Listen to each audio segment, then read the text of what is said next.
नमस्कार। राम राम।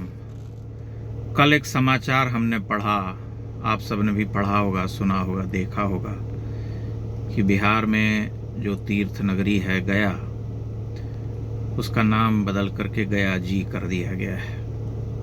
बहुत सारे लोगों ने इस पर प्रसन्नता भी जताई।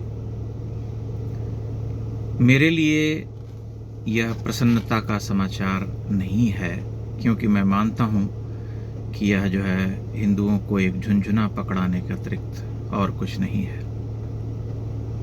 गया को हम गया जी कहें, अयोध्या को हम अयोध्या जी कहें, प्रयाग को हम प्रयाग जी कहें, अथवा प्रयाग अयोध्या या गया कहें, कोई अंतर नहीं है।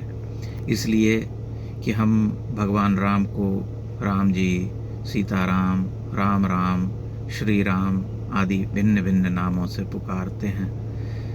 राम जी हमारे लिए राम कहते हैं तब भी वही हैं, श्री राम कहते हैं तब भी वही हैं, राम राम कहते हैं तब भी वही हैं, सीताराम कहते हैं तब भी वही है।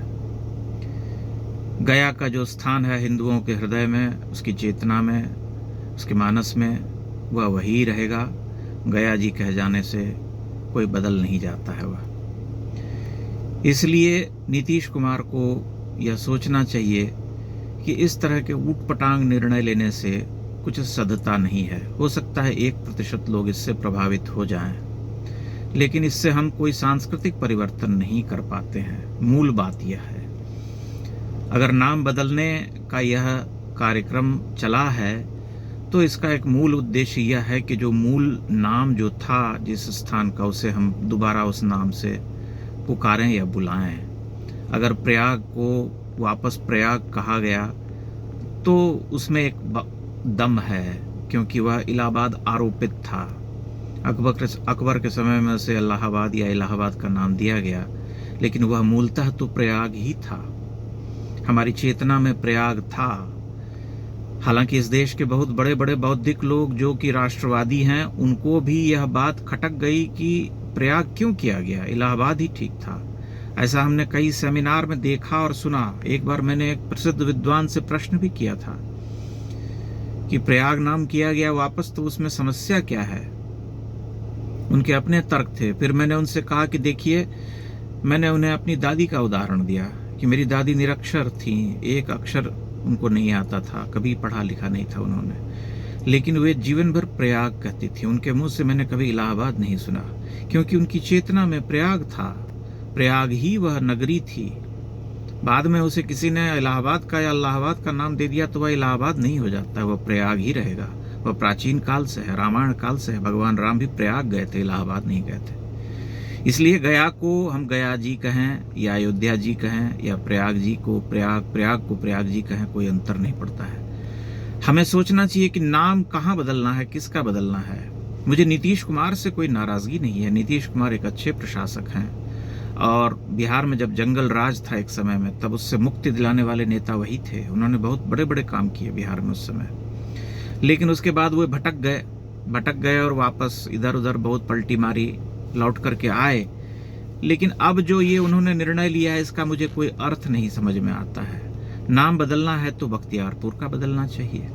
उनके क्षेत्र के बगल में एक छोटा सा शहर है बख्तियारपुर, वह बख्तियार खिलजी के नाम पर बसा हुआ है। बख्तियार खिलजी था, कौन था यह मुझे बताने की आवश्यकता नहीं है। आप सभी जानते हैं कि भारत का मान और बिहार का जो मान था, नालंदा यूनिवर्सिटी और विक्रमशिला यूनिवर्सिटी, इन दोनों को भस्मीभूत करने वाला वही आक्रमणकारी था। नष्ट भ्रष्ट कर दिया पूरी यूनिवर्सिटी को, लाखों पुस्तकें जला करके भस्मीभूत कर डाली। जो उसकी जो क्षति हुई, जो वो उसकी भरपाई आज तक नहीं हो पाई है। कितने सारे स्क्रिप्चर्स, कितनी सारी पांडुलिपियां जो हैं चली गई, काल के प्रवाह में नष्ट हो गई। तो किसी ऐसे आक्रमणकारी के नाम से बसाया गया शहर, उसको मूल नाम से खोज करके उसे मूल नाम देना चाहिए। अब गया को गया जी कर देने से क्या हो जाएगा।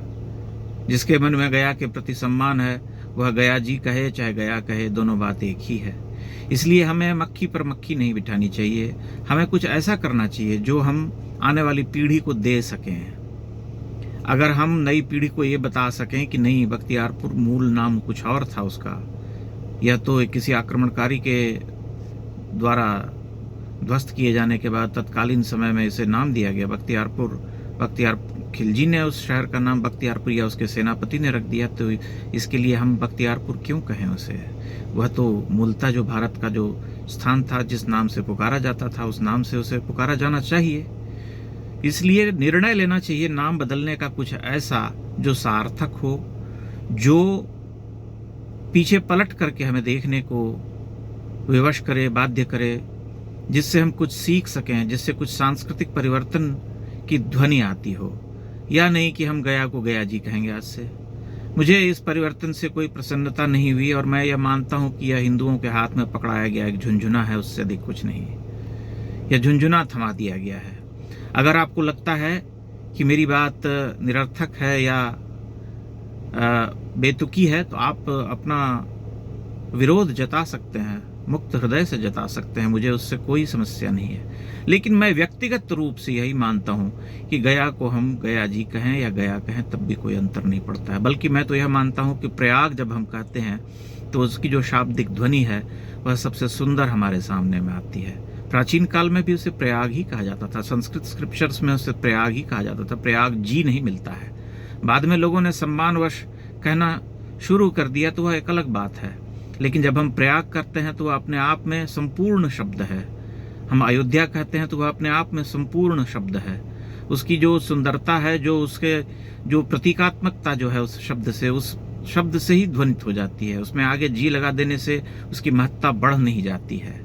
बहुत साधारण सी समझबूझ की बात है। इसलिए मुझे इस निर्णय में कोई प्रसन्नता जैसी मेरे लिए कोई बात नहीं है। मैं यह मानता हूं कि एक झुंझुना जो है हिंदुओं के हाथ में थमा दिया गया है, क्योंकि इससे हम कुछ प्राप्त नहीं करने वाले हैं।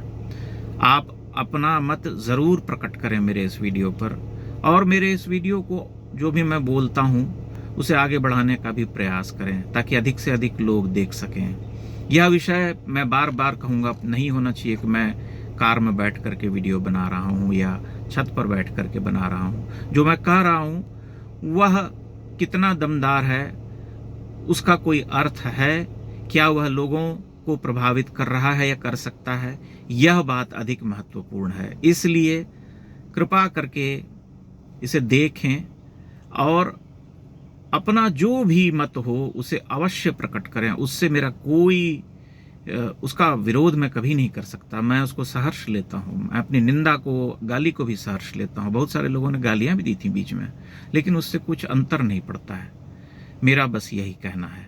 आप इस निर्णय पर विचार कीजिएगा कि क्या यह निर्णय जो है सांकेतिक रूप से या सांस्कृतिक रूप से हमें कुछ देता है, क्या आने वाली पीढ़ी के लिए इसमें कुछ रखा हुआ है? अगर है तो मुझे अवश्य बताइएगा। बहुत बहुत धन्यवाद।